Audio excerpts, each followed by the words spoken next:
Onto the story now. The South African Tourism Services Association is desperate for South Africa to be moved off the UK's red list. It's been lobbying for the UK government to do so before the critical summer months. Europe is one of South Africa's biggest trading partners, and many tourists come from this bloc. Currently, lost business and tourism is costing the country billions. Joining me now to discuss this further is David Frost, who's the Chief Executive of the association.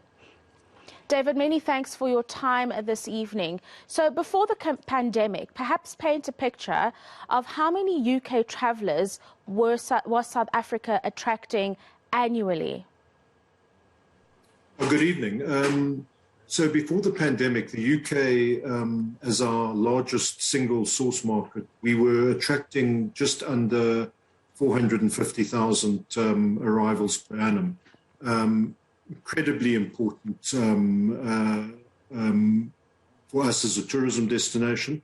But beyond that, there's an amazing travel between the diaspora that's taken place from South Africa to the UK, and equally a lot of UK citizens that live in South Africa.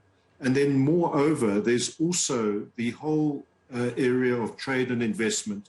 So although the tourism industry is sort of at the sharp end of it, a whole lot of other sectors are equally impacted. David, so Satsa has been campaigning since May to highlight the devastating economic effects of the UK restrictions, and I'm questioning whether they are fair. What case have you made in the campaigning for the UK to ease the travel restrictions and remove us from that red list? Well, the first order of business was to ascertain on what basis the UK was keeping us on the red list. And you know, this process of lobbying in the UK parliamentary system is a particularly interesting one, where you can pose questions in both the House of Commons and the House of Lords, and you get quite expeditious answers. The answers that we got showed that the UK government has not kept up to date with the science as it has unfolded. They were fixated on issues around the beta variant, which to our mind were really anachronistic. Their data went back to December. They hadn't updated it.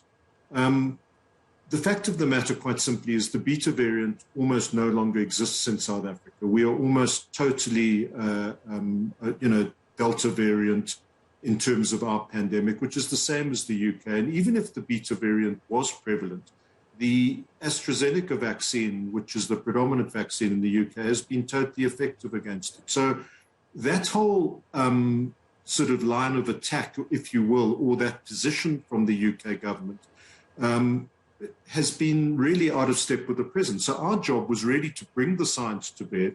We've had amazing support from the Discovery Group. The actuarial team has done some really good analysis, which we are able to bleed into key politicians within the UK parliamentary system, and to get this to the through to the decision makers. They were also querying the new variant, the C1.2 variant, which our scientists very diligently had unearthed in South Africa, and then done their job as international cutting-edge scientists would. They shared that with the world, and that was very unfairly then picked up on and labeled a South African variant. Yet it isn't a South African variant at all.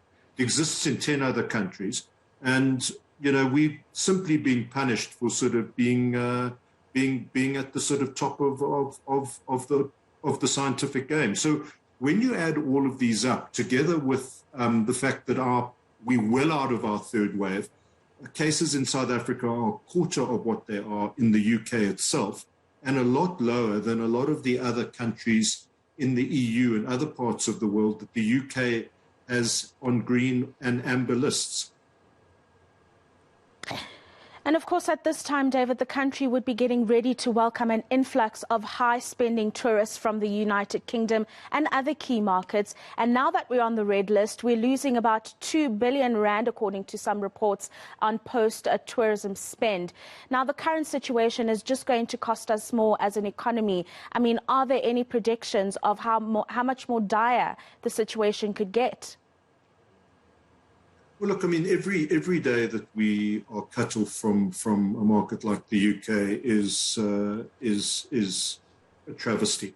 The good news is that a lot of our other key source markets, Germany, France, Holland in the EU, other parts of Europe, and the US and Canada, have put us effectively on their amber list. So they've actually looked at the science and they've actually followed a far more systematic and transparent process. So those markets are open to us, but the UK market is particularly key to us. Our high season traditionally pre-COVID would kick off in September and extend all the way through to April. So it's really fundamental for us that we are able to open this. Tourism is the second biggest economic sector in South Africa. 1 in 7 South Africans puts food on their table every night because of the tourism industry. So the impact on our conservation base, which is our key USP, our wildlife, and particularly the rural livelihoods that are so dependent on the amazing wildlife and the conservation that we have built up really over a century, is a threat. So these are all part of the holistic argument that we have taken forward to the UK government. And I might just add, we've recently just had amazing support, both from Minister Naledi Pandor from the government side, who has interacted with her counterparts in the UK.